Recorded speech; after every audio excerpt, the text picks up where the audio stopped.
All right, so I got some news for the people. Just had a very good job interview with a law firm here in Tampa, and I have another interview with a different company tomorrow.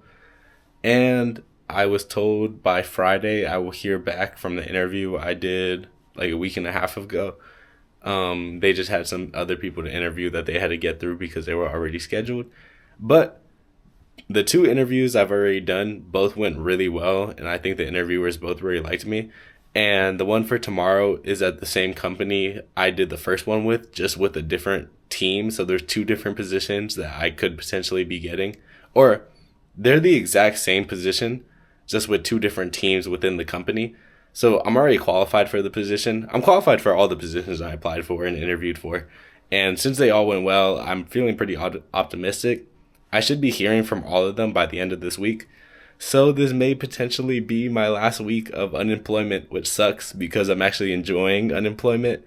This has been a really fun, like, 2 week long arc. But at the end of the day, I got bills to pay and I got things to do and like investments to make. So I need a job, as fun as the unemployed LARP was.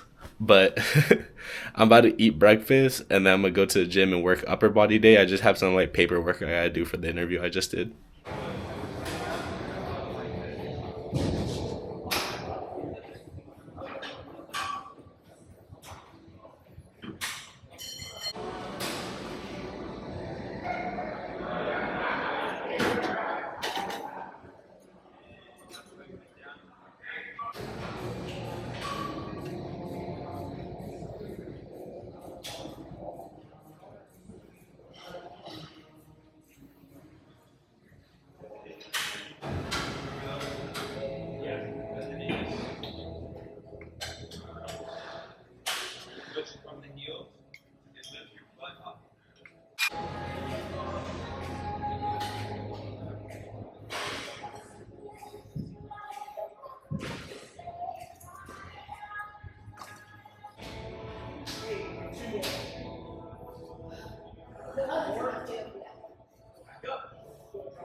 All right, I just finished my workouts for the day. I'm happy I got to show you guys a little bit of what my upper body consists of.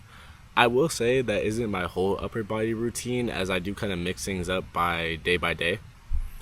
But those lifts I did show you guys and the set and rep ranges are pretty consistent with what I do on a day to day basis with my upper body. So those main lifts are what I always do first, unless I supplement it with another variation of that lift. But for the most part, those main machines and lifts that you do see are what I'm doing on upper body day. And then towards the end of my workout, after I do those lifts, with whatever time I have left, or like until I just get bored basically, I dedicate to accessory work. So like, for example, for upper body day, an accessory work will be hammer curls for me. So I'll do some hammer curls and then I'll do a superset with push-ups and kind of just do that, a bunch of push-up variations, pull-up variations, isolation workouts for my upper body, and then I'll do abs and core to kind of just end it off. And since I have extra free time of being unemployed, I have been adding a lot more cardio immediately after the gym. And one of my non-negotiables right now is to do at least 2 miles after every single workout, whether it be a 2 mile run or a 2 mile walk slash run. For right now, they're walk slash runs, just because I'm not gonna lie, I don't have the cardio or stamina right now to be doing all that, especially after a pretty strenuous lifting session. But this is kind of what I do on a day-to-day basis. You guys have seen a lot of my leg routine, so I wanted to show off mainly the upper body routine for today. And I mean, I am only a month into this kind of upper lower lifting every single day type of split, just because I am unemployed. That was kind of the main inspiration behind it, was I wanted to stay busy and beat post-grad depression and stuff like that, and just keep my mind busy, keep working on my goals, and keep expanding where I'm at in life. And one thing I'm working on right now is getting rid of limiting beliefs. I feel like I should have started working out every day sooner. I mean, I've been pretty active in the gym for a majority of my life. I think I've been pretty active since like I was 14. I've been in and out of the gym. I'm not gonna say like I've been consistent that whole exact time. There would be times I would take like a month off, and I think freshman year of college I probably worked out like once a week, if even that. So there were times I wasn't consistent, but that is something I'm trying to get better at and back into. But I really do wish I started working out every single day sooner. I mean, once you get past the point where you're not really getting sore anymore, which I'm kind of getting past that point now, where I'm waking up just feeling good every single day and not really much soreness or tightness in my muscles. Once you get to that point, it's really easy, and it's been boosting my mood a lot. I mean, I feel like I've been noticing a lot of benefits from this type of split, and overall it's just been making me feel better, and I feel like I look better. I think this is the best I've probably looked in my whole adult life, both like physically and mentally. I feel like I look more confident than ever, and that also comes with inner work that I've been doing. I've been reading a lot more. I don't want to say I've been journaling, but I kind of see these vlogs as like a form of journaling for me. They kind of force me to stay consistent, especially because my friends be watching them, strangers be watching them. So I never know who's watching, so I don't want to fail in front of the people who are behind the camera. So overall, it's been a journey of both inner and physical work, and it's been helping me a lot. I kind of just wanted to talk about the ways I've been able to stay so consistent as into working out every single day, because even though this may be my last week of unemployment, I want this consistency to stay. Like I said, this is the best I felt about myself in like years, and probably the best I felt about myself in my whole adulthood. So I really do want to keep this consistent basis even while I am working. It does suck to be working 40 hours a week, but that's just life. Like there's nothing I can really do to escape that except being a bum, and that's just not who I am. So I'm gonna make it work. But I would say my number one tip for working out every single day and staying so consistent is, instead of seeing the gym as like a linear scale, something I've been doing lately is kind of looking at it like you're scaling a mountain. So I don't know if people are very familiar with scaling mountains or like mountain climbing. I've never done it in my life. I just know this from general knowledge. But the way it works is sometimes you have to go up, and then in order to get even higher, you have to go back down to follow another route and go back up. And it's just a series of up and downs until you get to the very top, because sometimes you have to go down in order to get up. And thinking about the gym like that has been helping me a lot. I mean, there's times I go into the gym and I feel ready to give my all, ready to do more than I did last week. But there's other times I just wake up and like I just want to get the reps in. So I'll do like 50% of what I did the day before, or 50% of what I did on that last day that was for upper body. I would say today I had a pretty moderate type of workout, and I feel like that's where I've been seeing the gains the most, is just keeping things reasonable and mixing up my workouts. I mean, that's another thing. Like I said, sometimes I just go into the gym and I'll do what's called like an accessory day, which is like workouts I don't typically do but I know are good for me. And sometimes that'll just be my whole upper body day. Like sometimes I'll go into the gym and I'll do an upper body day of workouts I've never done before, or like workouts I've been wanting to try, or workouts I like the feeling of. I kind of just forget to do them sometimes, like shoulder shrugs, for example.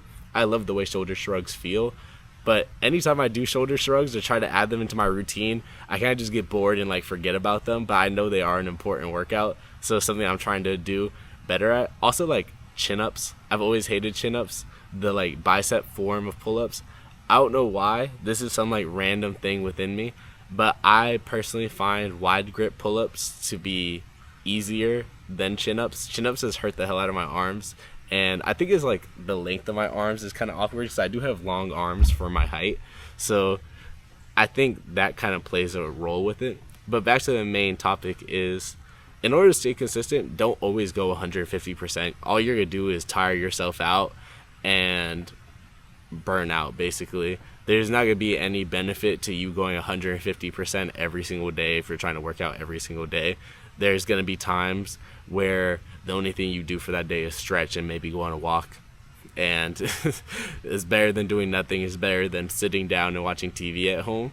And that actually brings me into my next topic. Like, something that's been making consistency stay easier for me is getting off my phone and getting off electronics in general.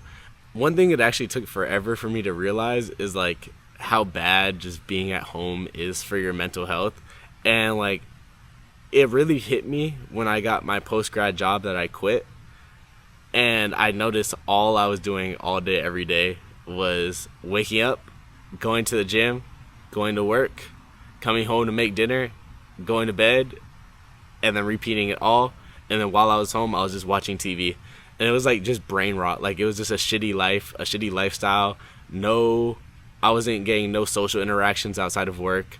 I wasn't getting any like feedback or anything. Like, I wasn't doing anything that was good for me. And I feel like you have to learn to do stuff that's good for you, even if it is a little challenging or like boring, you can say. Like, just doing things with less stimulation is really good for you. And you'll realize that like having less stimulation, less distractions actually makes you a lot happier. And that's been helping me stay consistent as well, just because I feel like every single day I notice I get like 5% happier. The less TV I watch, I get happier. The more time I spend at a park like where I'm at right now, after I go to the gym, instead of just rushing back home to shower and then watch TV for the rest of the day, I feel a lot happier just being with myself and like thinking. Because sometimes I have an issue with limiting beliefs, is what they're called, which is kind of just thoughts that limit you essentially. So for example, one thing that kept me away from working out every single day was the fear that I would get injured, or like have some injury where I couldn't work out for months on end and I would just lose all my progress anyways. So I was telling myself, okay, let's keep it to 4 days a week and then have 3 rest days, because if I get injured, in the long run, I'm still going to see more results doing those 4 days a week. That's not true at all. I'm not going to lie.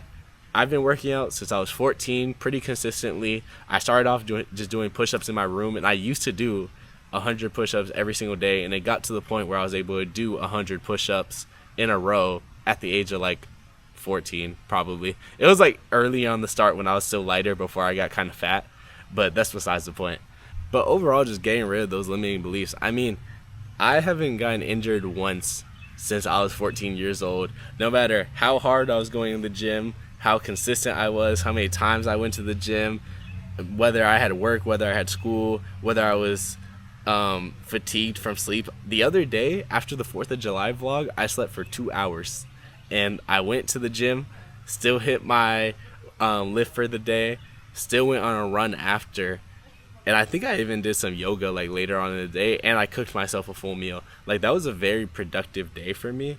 I did it running off no sleep. And I feel like when you get rid of those limiting beliefs, that's when it actually like allows you to reach your full potential and realize, hey, this is what's working for me. Because at the end of the day, a lot of research when it comes to like injury and stuff, it kind of shows like for the average person. But I'm 8 years into fitness. I'm not like the average person. Like, I've had like times where I've been unfit and like have gained weight and stuff like that. But in general, I've always been strong. I've always had like a pretty big gym background. I would say the only thing I really lack is speed, because like I never really put time into running until now, or at least until like the past year. I've kind of been on and off with it for the past year. But definitely like until this year, I never put no time into running. That was like my one flaw. And one of the reasons I put no time into running was because I thought if I ran a lot and as consistently as other men do, that I would lose all my muscle. Bro, that was a dumbass thought in the first place. Because do you know how many people are genuinely bigger than me and leaner than me and could probably whoop my ass, and they run like 12 miles every single day and they still go to the gym and they can outlift me too? Like, I was a fucking idiot. Like, having limiting beliefs about yourself is probably one of the dumbest things I think there is. And it's a trap that we all fall into, because we all find like some way to justify not putting in the work instead of actually just trying to put in the work and seeing if it works out. Like, if I did this whole thing, because I will say I've been in and out of the gym every single day for the past month at least. I haven't kept track of it that much, but I do know for at least 1 month, 30 days, I have been in and out of the gym. Don't you think I would have been injured by now if there wasn't some benefits to doing this type of work? So getting rid of limiting beliefs and realizing that it doesn't always have to be 150% are my two main topics within this video, or they're my two main pieces of advice, because it's something I'm learning right now too. I mean, this is still a work in progress for me. This whole channel was created with the idea of recording my progress of getting my life together and sharing the tips and tricks that I'm learning as I go along my journey. And literally, the best tip I will ever give is just do it and don't even think about it. Like, just dive into what you want to do. Don't think of any limitations. Don't think of like, oh, this negative outcome can come. Because something I'm realizing is all those negative thoughts and limiting beliefs were holding me back from all the work I could have been doing. For example, I've been wanting to start a YouTube channel and make videos and stuff like that. It's something I've always known I was kind of good at, and I was empowered to do more videos at my job at the Institute on Black Life at USF. I did student interview videos where I would interview students on camera about their organizations, and I would edit those videos. And it was one of the most fulfilling jobs I ever had. It was fun making videos. And when I graduated, because the job was only while I was a student, when I graduated, I lost that job. And I kind of felt lost. Like, it was weird not making videos anymore, or like weird not being behind a camera, because I was just a cameraman, I'm not gonna lie. I wasn't in front of the camera. But it was just weird for me, like not having the ability to make videos or just not doing it in general. So then I wanted to start this series of let's watch the progress of me get my life together, because I think it'll be fun content for me to look back on as I keep going, and it's also educational for the people that are watching. And yeah, like the biggest takeaway I'm having from this like huge like generational lock-in, I guess you can call it, is just get rid of those limiting beliefs. If you want to do something, go do that shit. Don't think of the negative outcomes before you even start. If you see something is going downhill, abandon it. Like, if I did this YouTube channel and I seen like I was getting in trouble for it, or like I seen that my body was starting to hurt from working out every day, I would have cut that shit. But thinking that something is gonna go wrong before you even start is the most limiting thing in the world, and it's probably holding you back from so much stuff. But also, going as hard as you possibly can every single day is probably also holding you back, because fatigue and burnout is a real thing, and that's just something that you have to accept. At the end of the day, we are humans. We are just like any other creature on this planet. We get tired, we get bored, we get exhausted, and we want to do things that actually occupy our attention, but it is actually good for us. But our body does have factors that hold us back on a biological sense, just because of the fact that we need sleep, we need to rest, we need to relax sometimes. So overall, the best thing I can say is find the middle ground that works for you. For me, doing things every single day is what's working for me, and I haven't noticed anything wrong with it. I've been trying to do everything I can every single day to make the most out of my day and make the most out of my goals. So for example, some of my goals currently, I'm trying to read 20 minutes every single day. I want to lift every single day, run/walk every single day. That one will eventually be run every day, but I'm just not at that point yet, and that's okay. I want to post on my socials at least once every single day, whether it be a YouTube video, an Instagram post, Reels, TikTok, something like that. But I want to be active on my socials every single day, grow my media presence and stuff like that. And then obviously find a job because like I said, I got bills to pay and this isn't paying it. This is just a fun side project for me. But those are my goals right now, and I'm going to keep working at them every single day. And I hope you guys find like the middle ground that allows you to reach your goals. I hope that this information and these videos are helping you guys, because honestly, I know they're helping me. They're helping me stay a lot more consistent with my goals. I really don't think I would be able to be doing any of this if I was just doing it on my own. I think being able to record, have my friends see what I'm up to, and kind of have them hold me accountable based off what they're viewing, and strangers are viewing, holding me accountable, that's like forcing me to really put in the work, and it's been working for me. And I'm really thankful for like where I'm at in life right now. I've been having a lot of fun with this new hobby, and I've been having a lot of fun just like being with my friends again and like relaxing from school and all the other things I need to do. But yeah, I'm happy I could make this video for you guys, and I hope you enjoyed it. I'm not gonna lie, I hope y'all actually feel inspired, because I cooked right there and I inspired myself. I'm gonna go do an extra mile real quick before I head home.